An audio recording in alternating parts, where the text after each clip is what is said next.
Monday night prime time on Wethersfield Community Television. I'm Robbins Barstow, your host, and this evening we have a very interesting program about the history of the meeting house of the First Church of Christ here in Wethersfield. And to introduce this program, I have with me in the studio here the person who perhaps more than anyone else in the world is qualified to discuss this subject, the history of that particular church, the Reverend Keith M. Jones. Keith, you're not a native of Wethersfield. Where were you born? I was born and reared on a farm in northern Indiana. With my family, I moved here 53 years ago this week, as a matter of fact. Well, congratulations on that anniversary. And Wethersfield's been most fortunate to have you and your family be here for all those years. And when you moved here, you had previously been trained as a minister and had a church elsewhere. Yes, the Whitneyville Congregational Church in Hamden, Connecticut. I came from there here.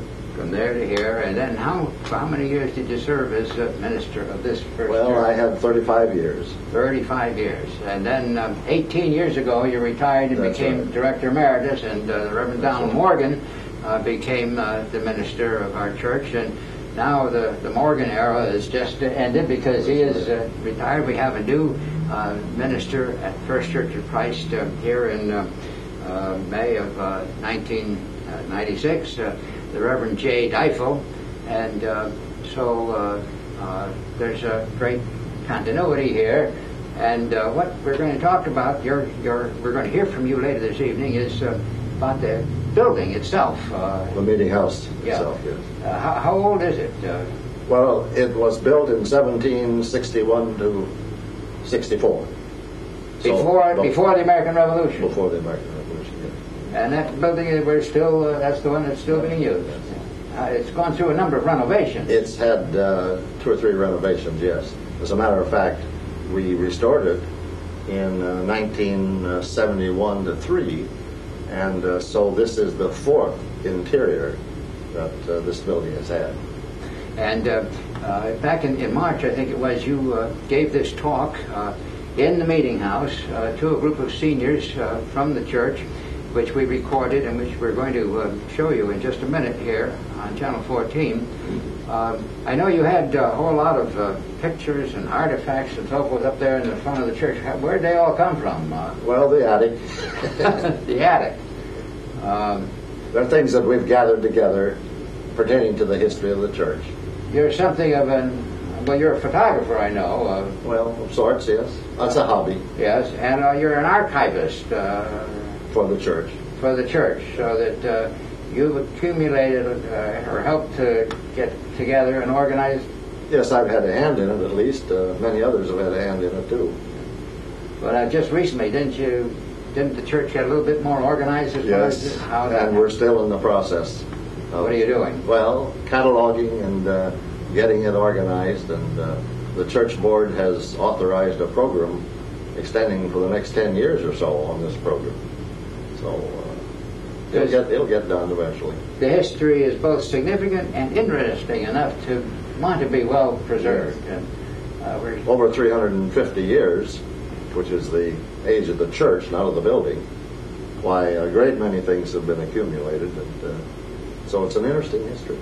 Well, we're certainly grateful that you've had this long time here in Wethersfield to accumulate all of this knowledge and the information and everything. This particular presentation that I made and which you have taped was not a systematic, well-organized history of the church per se. It was, as you will see, just filled with anecdotes and reference to various objects of historical interest and so forth. And a lot of them you had on display there. Yes. So I think you will find, our viewers will find this of great interest, and I thank you for joining us here in the studio to give us this little bit of background and your qualifications for making this presentation. And now, please stay tuned to Channel 14 for this special program on the history of the meeting house of the First Church of Christ. Thank you.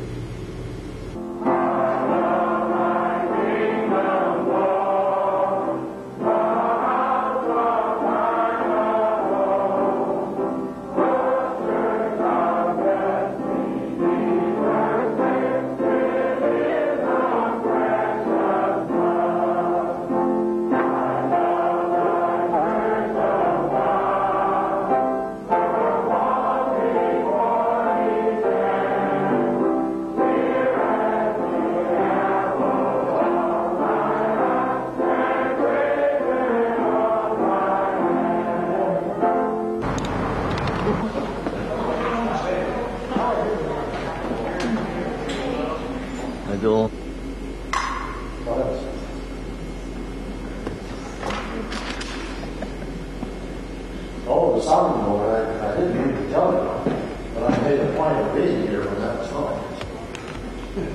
I wanted to be pretty sure.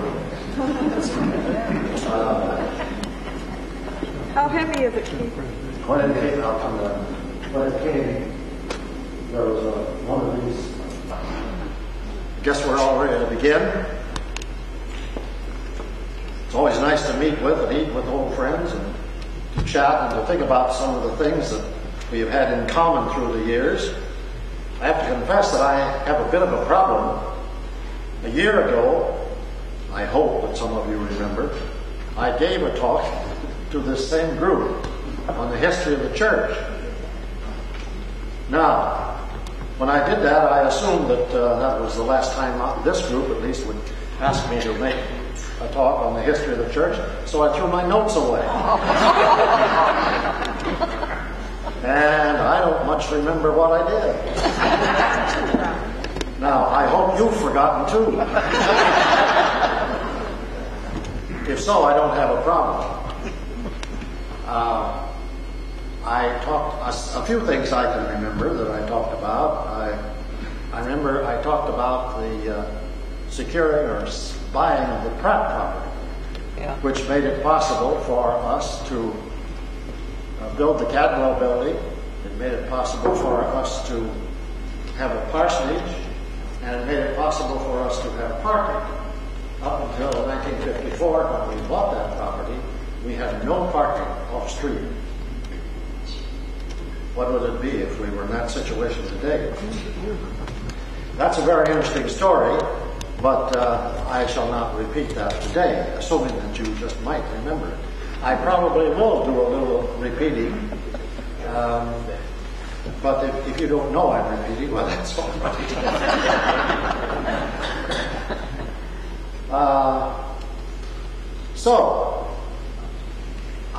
In an effort to think about how I could make things a little different, I said to Ted, well, maybe this time, instead of talking about the history of the church in general, because the church, you know, isn't a building, it's a body of believers, I said, let's go over into the meeting house and kind of concentrate on the meeting house this time. Now, we covered some things about the meeting house before, I know, and some of this will be, if not repetition, at least a review.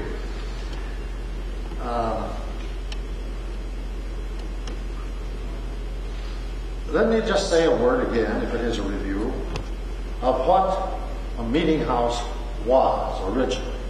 Not what it is today, but what it was originally. We tend to think of a meeting house, we in the 20th century, we tend to think of it in relationship to its use for worship. Because that's, of course, the way we use this meeting house.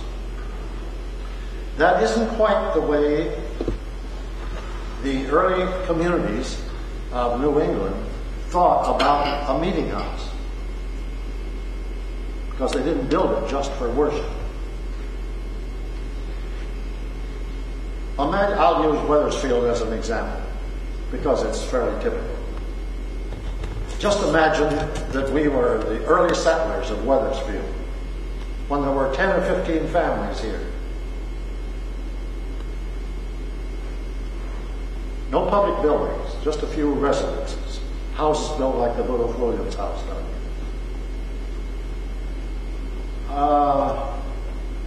No public buildings, no place to meet except in residential homes. It wouldn't be long, would it, until as a community, even though we were only 10, 15, 20 houses, we would feel the need of some kind of meeting place.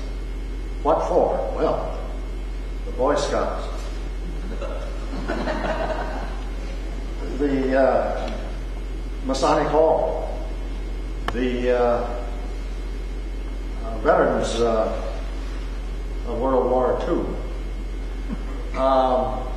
Place for children to go to school. We'd soon begin to feel all kinds of things. Now, of course, those organizations weren't in existence back then. No Boy Scouts in those days. The point is, though, that a community can't go very long without needing a public building of some kind. Now, the town court would need a place to meet. They might meet in a house once in a while, but you know the Beatles story, don't you? When this man killed his children and his wife and killed himself in this little community, it was just like, or maybe even worse than this massacre that took place the other day in Scotland, where all these children were murdered and the teacher. This was a very upsetting experience when that happened here in town. And this little community of just a few residences, a few families, had to decide what they were going to do about this situation. Were they going to let him be buried out here? What were they going to do? Well, they talked this over quite a little bit. They finally decided to bury him down on the edge of the river where his body would be swept away eventually. The family, they decided to bury out here, and the stone is still out there.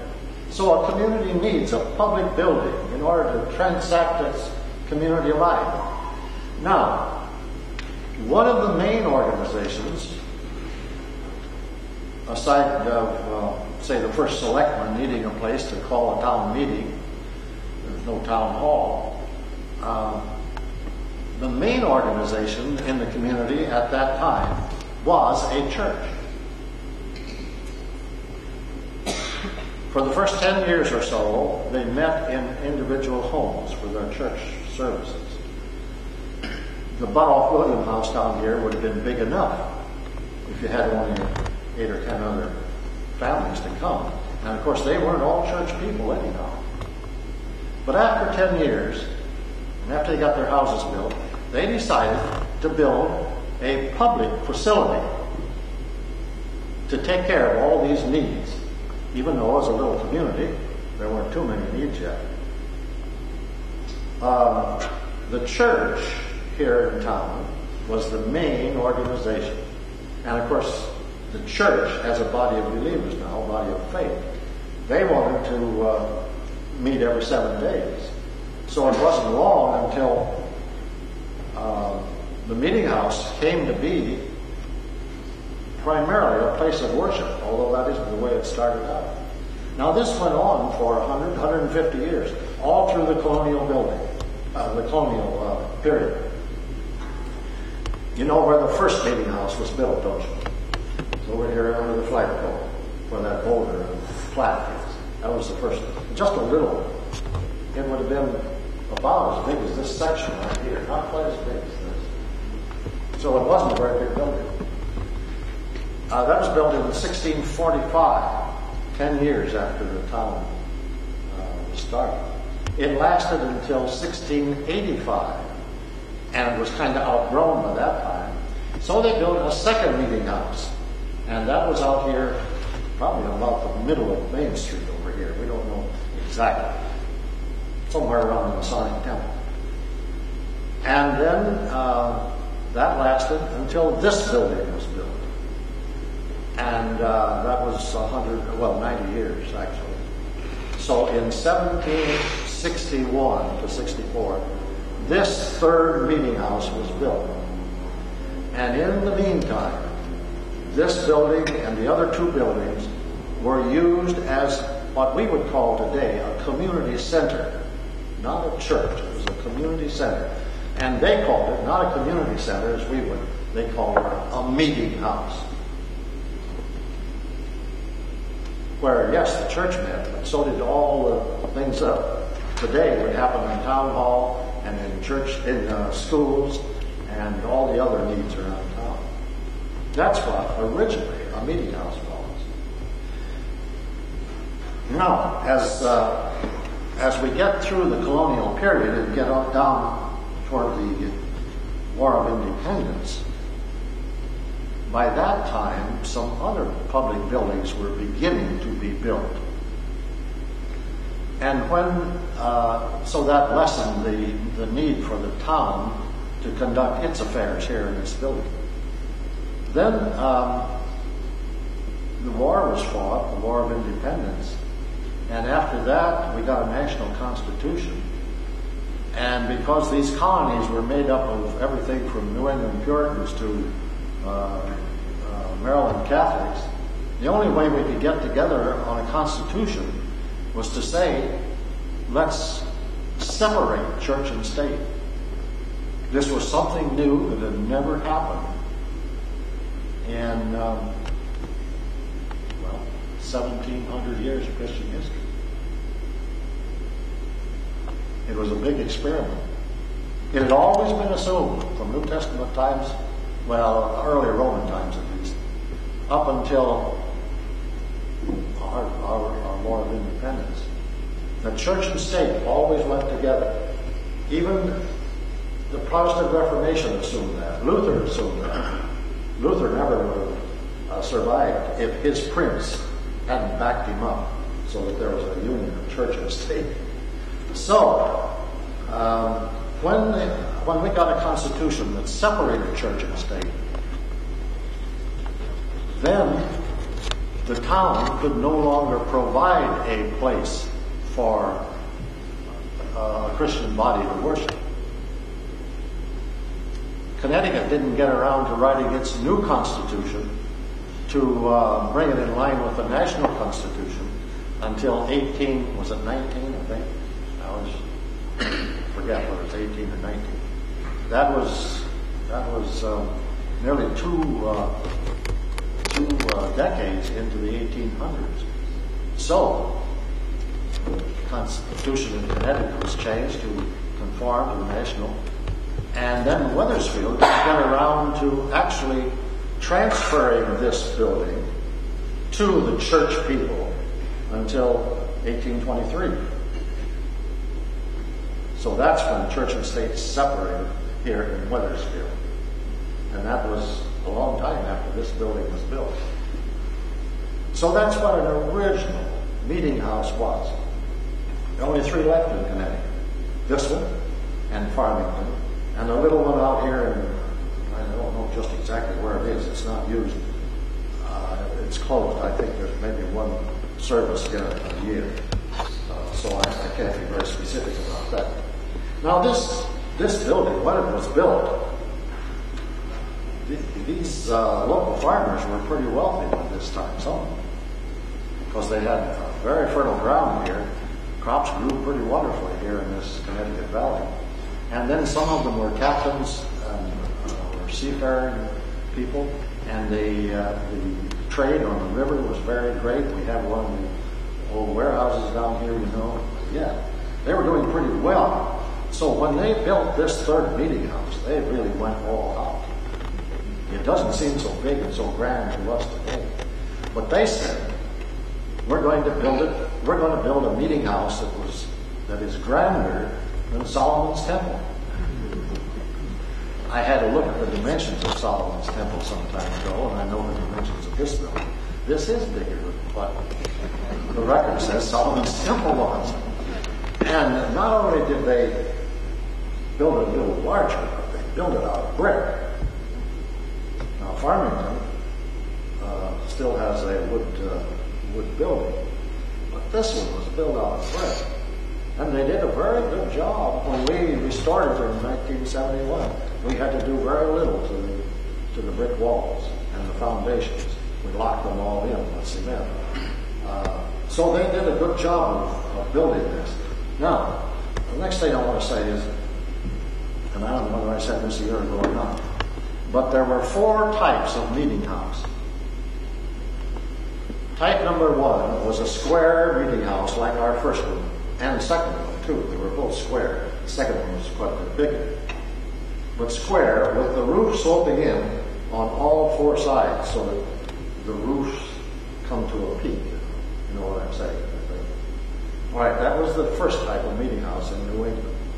The second type was, again, a square building, but with the roof sloping in just on 2 sides, like the Griswoldville Chapel.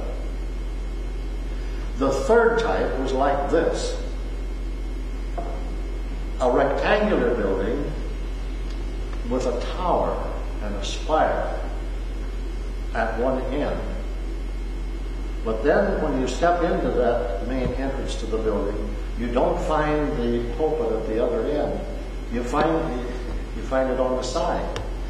The way we say that is that the building is oriented on the short axis rather than the long axis. Now, the fourth type of building was, like Trinity down here, or like most buildings, most churches in the world, the tower at one end and the altar or the pulpit at the other end. So we are type 3 of those buildings. Now, it's kind of interesting because for years and decades, people have thought this kind of setup was a little crazy. I stepped in Old North one time. I had heard that this building was kind of fashioned after Old North. And I walked in that building and, my goodness, here's the altar. It isn't even a congregation. It never was a meeting house. It was a church. I walked in the door, and here it didn't look like a meeting house at all. And of course, it never was. But nowadays, just yesterday, I talked to someone who was in here. She's Roman Catholic. And she said, Roman Catholics are beginning to put the altar on the side of some of the new churches they built and get the congregation kind of spread around the altar. So, maybe in 1761, our forefathers were kind of ahead of their time. And, if you go in a typical church, if you think about it, walk in that door and the altar or the pulpit is way up here. You sit back here, you're a long way. You come in this building and we're kind of gathering around this altar. And when this had its third interior, which some of you remember, others don't remember, so of course. This is the interior we took out with the pews in this semicircular form. You remember that, of course, many of them. I have to say that from a minister's standpoint, this is still a little better than this because you were wrapped right around. And but when we set this up, we did it consciously, trying to go back to restore the building pretty much as it was, but to keep the congregation wrapped around the center up here. Another thing I might mention.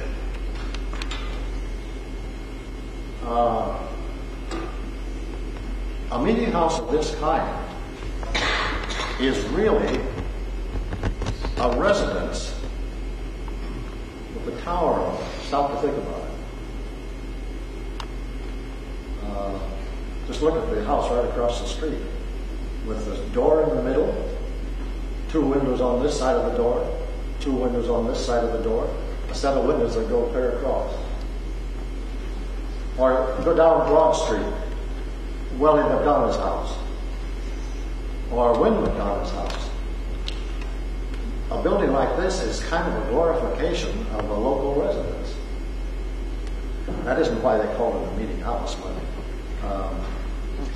this type is kind of a glorification of a typical New England residence.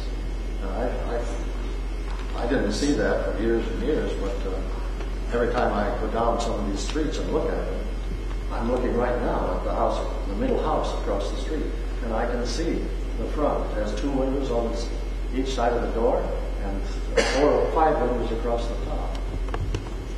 All right, the next thing I want to speak about is this matter of name. How do you think we got the first Church of Christ? Yeah. The long tradition in churches is to name churches after saints. You can stop to think about it. St. Peter, St. Paul, and so forth. However, when the Protestant Revolution came along and various denominations began to spring up, that practice began to change. And especially in England, it changed. So that these Puritans, they didn't want to name their churches after saints. They were in conflict with the church that did that. And when these Puritans came to this country, they didn't start naming their churches,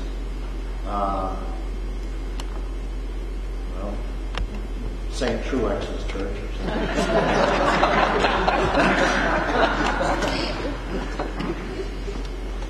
You know what this church was called originally? It wasn't First Church.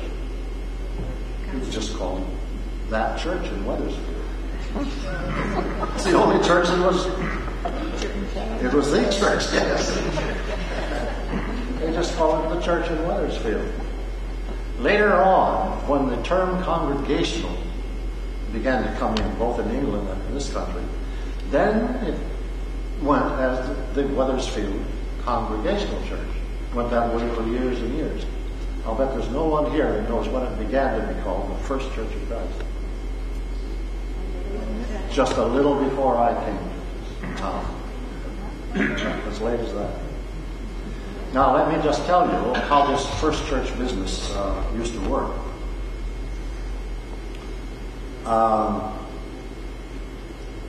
These Puritans just named their churches 1, 2, 3, 4, and 5 in many cases. So that there was the First Church of Hartford. See, Hartford grew to be bigger than Wethersfield. The First Church of Hartford, and then there was the Second Church of Hartford, and then there was a Third Church of Hartford, and then there was the Fourth Church of Hartford, and I think there may have been a Fifth Congregational Church. Now those names have all disappeared, except technically. The Center Church goes by the name of Center Church, but it's still technically the First Church of Hartford. Now we Congregationalists weren't the only ones that did that. I looked at an old map of Hartford just this week. I couldn't believe what I saw. There was the First Presbyterian Church, the Second Presbyterian Church, and the Third Presbyterian Church. I took a busload to Boston a year ago and went in ahead of everyone else to pick up my tickets. And they'd been reserved in the name of the First Church of Christ in Wethersfield. And the young guy who handed them out to me chuckled when he looked at this. He said, "When I see that, I always think there should have been a second church." Well, I said, there was. Second and third and fourth, not in Wethersfield. But this is the way old Congregationalists named their churches.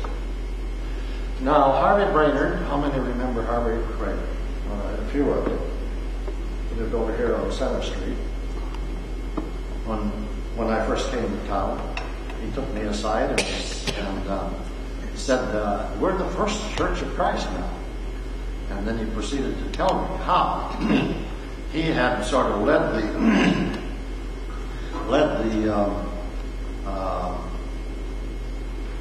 the movement to rename the church. And this happened in the 30s. What he was trying to do, and what the church bought finally, was to go back to this old practice of calling the first church that happens to be the First Congregational Church that happens to be built in the community, call it the First Church. And then if there's another one built, call it the Second Church. So he was instrumental in getting the church to go back and accept that old type of nomenclature. Well, I am a little embarrassed sometimes when this name seems so presumptuous to other people who don't understand this background. What right do you have to call yourself a First Church of Christ? I know a lot of people feel the same way, but that's our name. Now, let me stop and ask. Well, first I should say, for those of you who don't know, this is the fourth interior in this meeting house. The first interior was the one that was built originally, and I'm sure you've all seen this. This is the way the pews were laid out. They were all box pews, even where you were sitting, all box pews. When we took the carpet out and got down to this floor, or these floors, we could see the marks of the original pews, all box pews everywhere. In 1838, a new interior was put in, and they took all these box pews out and put in slip pews, so that the interior was organized this way.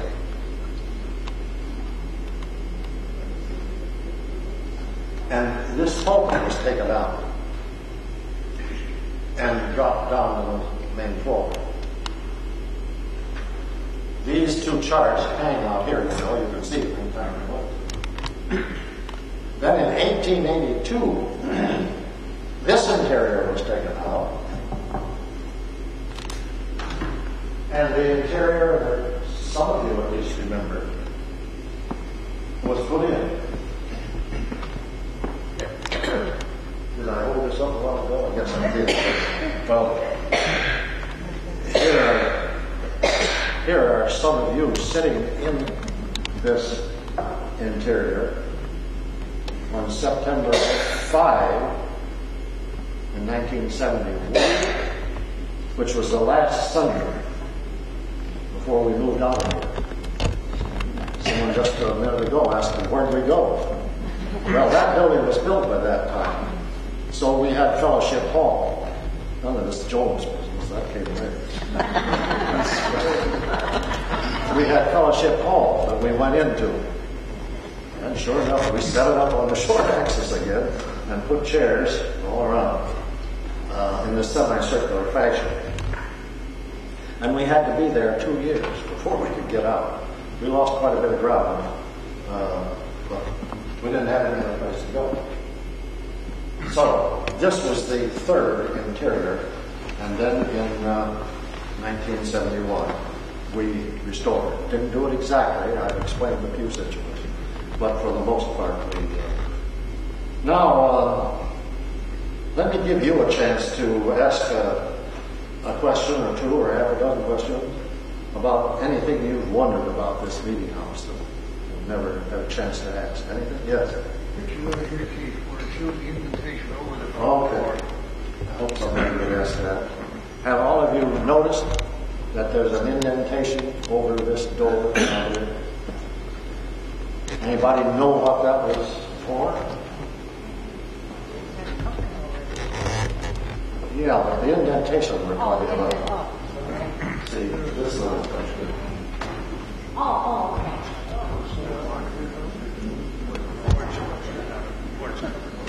Well, join the crowd. No one knows. My brother Tom said the Ten Commandments, which is like this.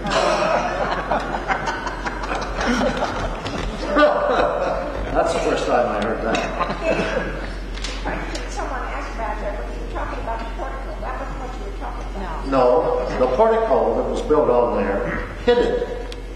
So that when we took that portico off, it showed up. And nobody even remembered that it had been there. It was covered in 1882, and it just may have been covered by the little portico or porch that was put on in 1838. So for nearly 100 years at least, no one had seen it. I didn't know it was there. Even Eleanor Wolf didn't know it was there. When was the organ and so forth? Was that the 1830s? 1880. 1880. I'll come to that just a minute. Let me finish answering this. I have two theories. This could have been a sundial. Could have. We're not accustomed to seeing sundials on the walls of churches, but it's fairly common in Germany and in Europe. I've seen sundials. But I think it's more likely that it was an English coat of arms. Because when this was built, we were still loyal to England. I have a feeling, and I don't know this at all, I have a feeling there was a coat of arms there. But that would have been taken out as soon as the War of Independence took place. Yeah. How did they heat the meeting house? It wasn't heated. That's why they had the box pews. There was no heat in here. No heat in any public building until Ben Franklin invented the stove, you know. Well, the fireplaces. But this is too big to be heated by fireplaces. No, that's why they... Let's see.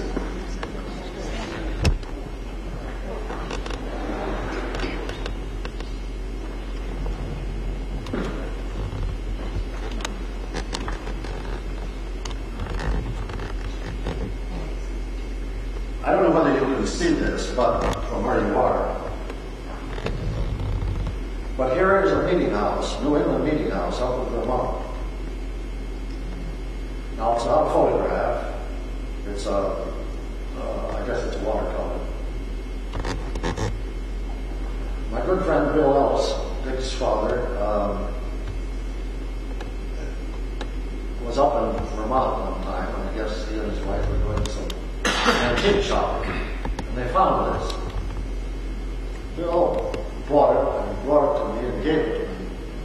And it came at the right time because we were trying to tell people what this building was going to look like when we restored it to its original. Can you see this from when you want? It's as though the painter were right over there, and there was a box pew that they were sitting in. And here they are with their greatcoats on, because there's no heat in the building like this. And they have this foot warmer, like you see over there. This little girl has her feet on a foot warmer. And she has a muff. So they're trying to keep warm. So that answers your question. Originally, there was no heat in these meeting houses. Now the time came when stoves became common. And there was a stove that sat right over there, and a stove that sat over there. If you look at the other diagram of the second interior, you'll see where the stoves were. I think they're on that other diagram. And then later in this building, 2 pipeless furnaces were put in. One here and one down here.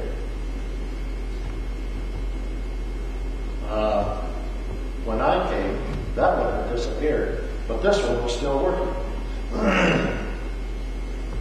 So, this man right here, where is Josh Evans? You're ringing the bell. He would come. Where?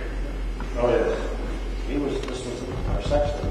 And he would come in on Saturday, start up the furnace, and attend it all day, and come down early Sunday morning and keep it going. And we had, the building had a blower on that furnace. And we kept them warm. When we restored this meeting house, we took the chimneys. This was 1971 now. We took the chimneys off up there. As late as 1971. What was your question? I'm just wondering, at what restoration was the organ put behind the... Oh, yeah. 1882. That was the third interior. That's the one we took out when we restored it. And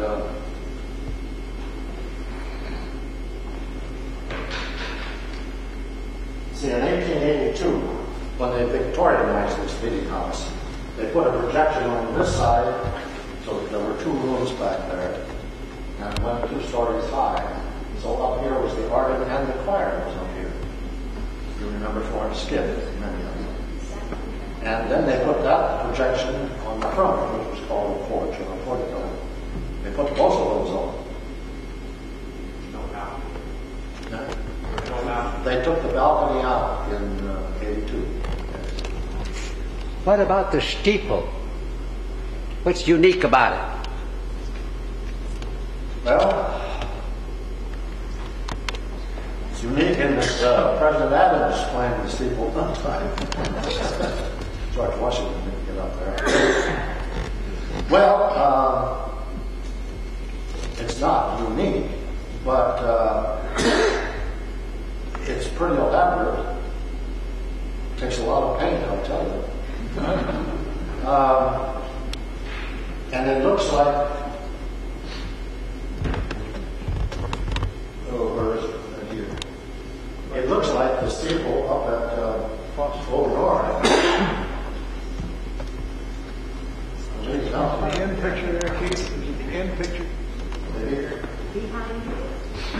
No, that's the president's. Well, Old North is here somewhere.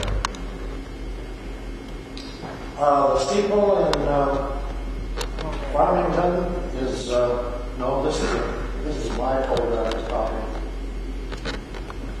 of this. early American. It's just a a steeple. I went to England expecting to find steeples like this. This came after Wren did his work. Well, it came a whole century later.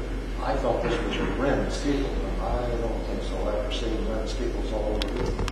See, the big fire in London was 1666. I don't know why I remember that. That's the time. These were developed mostly in this country. Boston, mostly here in New England. It's pretty elaborate. It's nicely proportioned. When the steeple blew down, when Old North steeple blew down a number of years ago in a hurricane, they came down here and looked at our steeple because our steeple looked more like their original steeple. Theirs had been changed so much. So they came down here to study our steeple in order to go back and rebuild theirs, pretty much like it was. Theirs is more slender. Ours is a little lighter and bigger in proportion. What's that behind? Where's this? This? Well, that's our steeple. The light for showing this stuff is not very good here today. Lots of reflection. Did I ever tell you that I climbed this steeple one time on the outside? Did I tell you that story? Well, the steeple has to be painted every once in a while, you know. And I've seen it painted I don't know how many times. One of the times that it was being painted,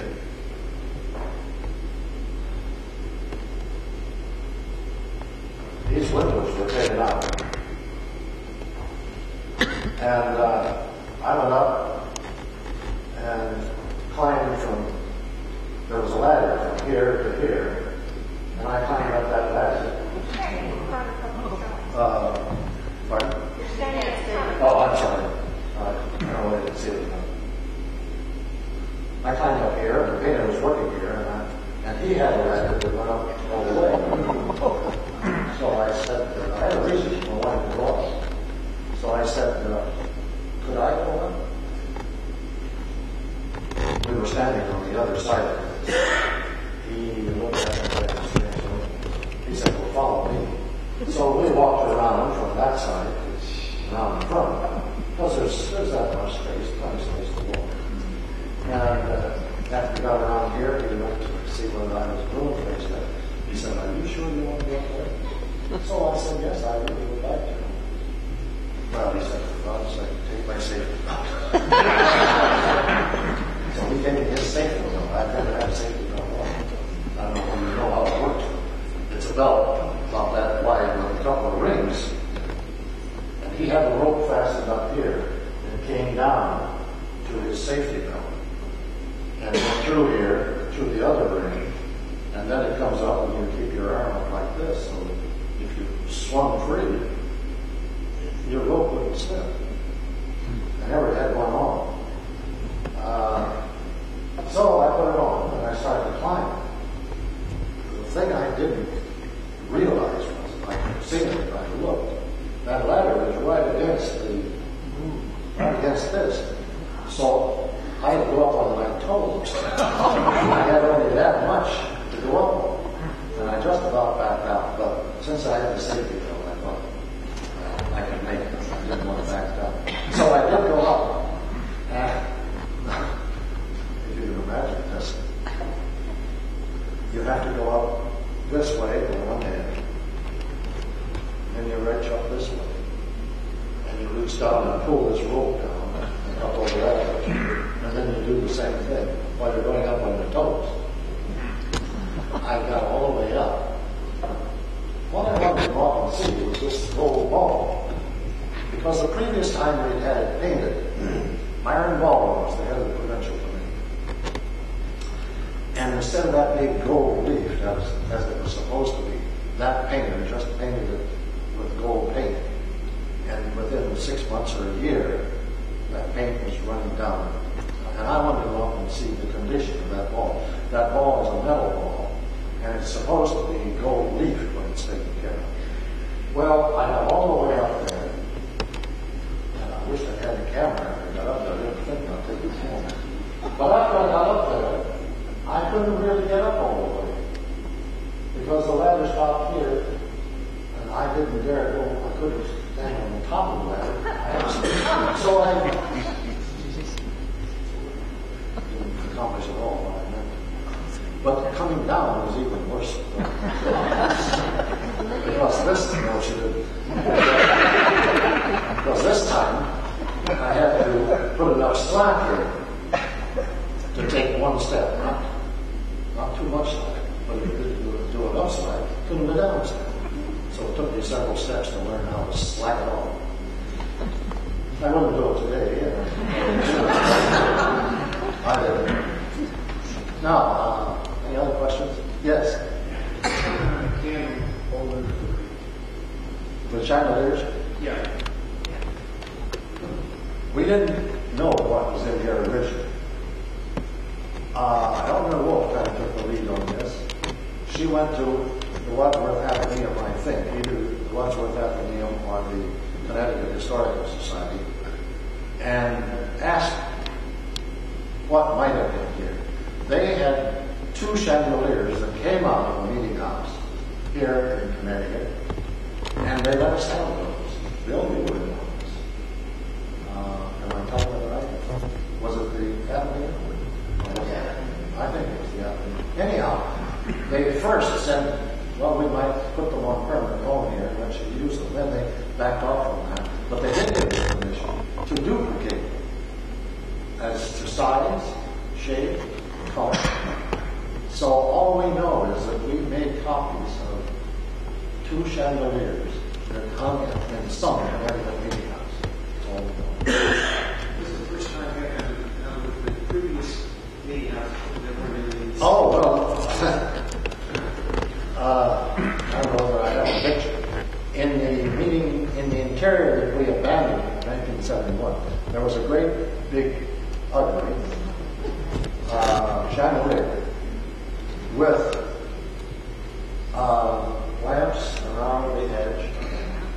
Right here is where one of the lamps was on that big square. That's what that hole was for. Originally, there were kerosene lights here. If you look real closely, you can see the kerosene lights in a picture right here. After that came gas lights. And this chandelier and all of these lamps around the edge were gas lamps. And then they were changed over to electric power. And this man, Charlie Adams, whose picture I just showed you, was an electrician. He was the sexton of the church. I think I told you this a year ago. He did the electrical work here. Now, he put in knob and tube lighting, or wiring. Some of you will know what that is. Knob and tube was all right.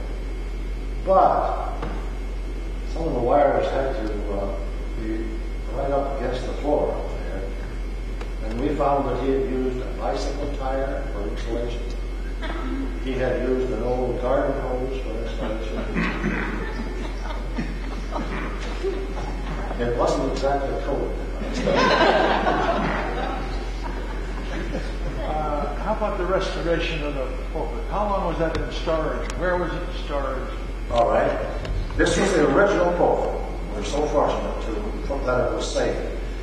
It was cut off and taken out. Have you ever noticed that this looks a little different from this? And that this looks a little different from this? If you're up close, you can see the imperfections here.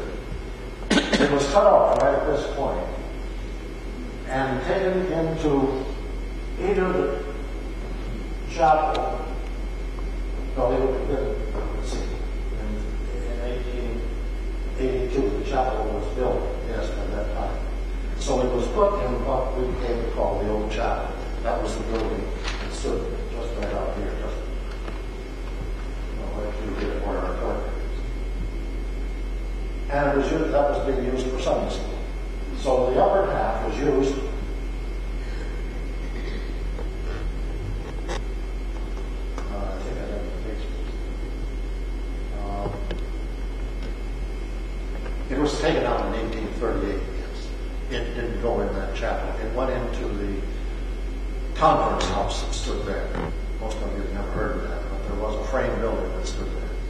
Then when the chapel was built in 1872, that upper part was stored in the halfway up the stairs here on Rose Street. And it stayed there until 1971. Except that, at the time of the tricentenary, it was brought down and put on a float and paraded around town. And put back up there. It was quite heavy. And here it is being brought down in 1971. We brought it down. Right here it is. Tom Weiss, who was chairman of our committee at that time, happens to be here helping to bring it down. And Bill, you're in this picture. I can tell by all that hair. And I think Bill Jones is in here, I'm not sure. But we brought it down and had it refinished. And here's the way it looked when we brought it down. You can't see it here, but it'll come up later. And put it in place. Here you can see where we were putting it in place. It has two big props on it, holding it in place. Right? One of these here. It's here somewhere. And then it was painted. Other questions? What about the sounding board? Yeah, well, what about it? Yeah. What about I don't know. it? Well, you're right on target. Nobody else knows very much about it. In New England meeting houses, sounding boards were very common. And from the name, you would expect it was meant to spread the sound, right? Now tell me, a minister standing right up in the center, with his voice going out as a cone, how does that help the sound? Help it all. He'd have to lie on his back. But I'll tell you what it is. I'm the only person that I've ever heard say this, but I know it, right? All over the Mediterranean world, 2,000 years ago, emperors and priests and popes and important people were carried around, with a canopy over to keep the sun and the rain off of them. We've all seen those, haven't we? When churches began to be built, and they weren't built for the first couple hundred years of the Christian church, but when buildings that were called churches began to be built, they built in these canopies. And it's just a way of marking or saying architecturally that this is where the important person stands. This is where the Caesar or the emperor is standing, and it's an important place. Okay. When McKinley was planning his tour of the United States, out on the west coast, in the state of Washington, the county seat of Chehalis, they built a place for this important figure to stand. The reason I know about this is that one of my father's first cousins cut that way and helped build it. But it's got a canopy over it. We call it just a roof. All right, coming down to the church then. If you go to Oxford, in one of the courtyards, there's a pulpit over the court where they hold outdoor services. It's got a canopy over it.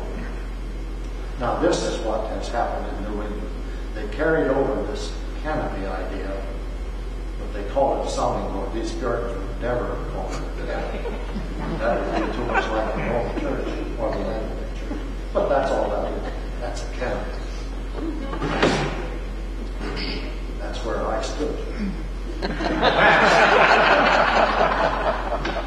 When we first came to this church, one of the dean boy used to pull the rope and call him the church. That's done electronically now. I don't see anybody pulling that rope. I hardly ever go or come that way. I don't either. But who activates the bell today? How is it activated? There are three ways by which the bell is activated. No, you don't know this about that. The rope swings that big bell. The story of the bell is very interesting. I don't want to wait for that. But pulling that big rope swings the bell. But there's another little rope over in this corner. And that, as you pull it, makes a hammer outside the bell, hit the bell. The bell doesn't. That's called tolling the bell. The bell doesn't move at all for the tolling. It's just this outside hammer that hits it. The other way that the bell is activated is by the big clock mechanism up there. Now that big clock, you've never seen it. It's a mechanical clock that's that high, this wide, and the other dimension is about like that. Now, Charlie Adams, the sexton, gave that clock to the meeting house in the church in 1929. Here's a copy of Alex Strauss' resolution that he presented to the church at his annual meeting here in this building, which says, whereas, through the generosity of Mr. Charles S. Adams, the fine spire of our church has been adorned with a large clock with 3 faces, memories of his parents, Mr. and Mrs. G.W. Adams. The great satisfaction of ourselves and the pleasure of common. Resolved, and it goes ahead, thank you. They used to call him Ding Dong Charlie because he rang the bell at curfew. Yeah. During the summertime, he retired.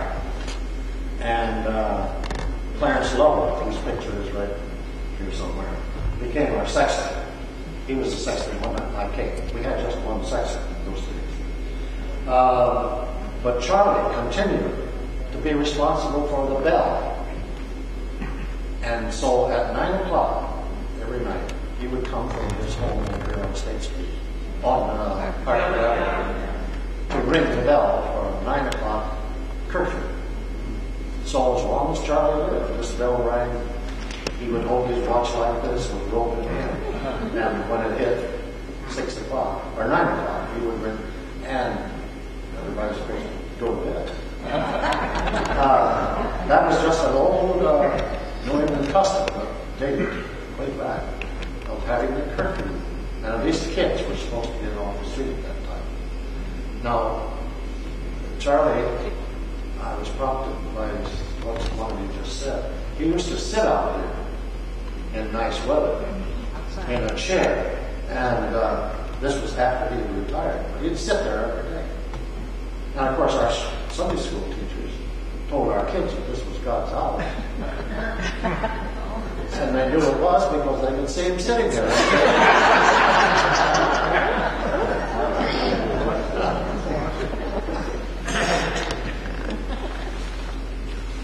This bell, I'll just tell you a little bit, was put up when the building was built.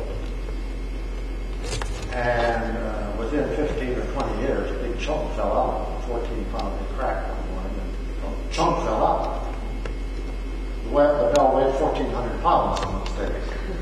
Well, they had to do something about it. They took it off its cradle up there, let it down by block and tackle on this side of the street.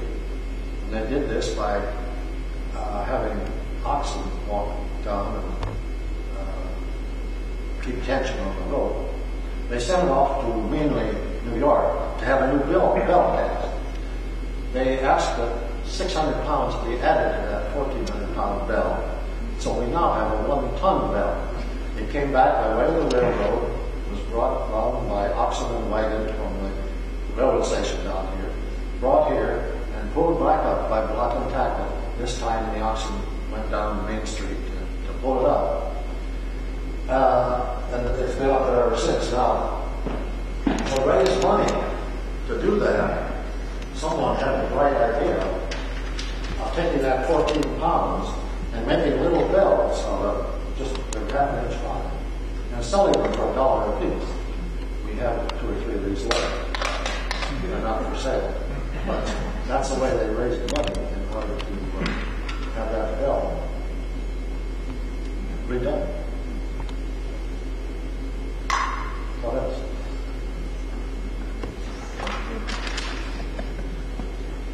Oh, the sounding board, I didn't really tell you, but I made a point of being here when that was home. I wanted to be pretty sure. How heavy is it, Keith? When it came, I'll come to that.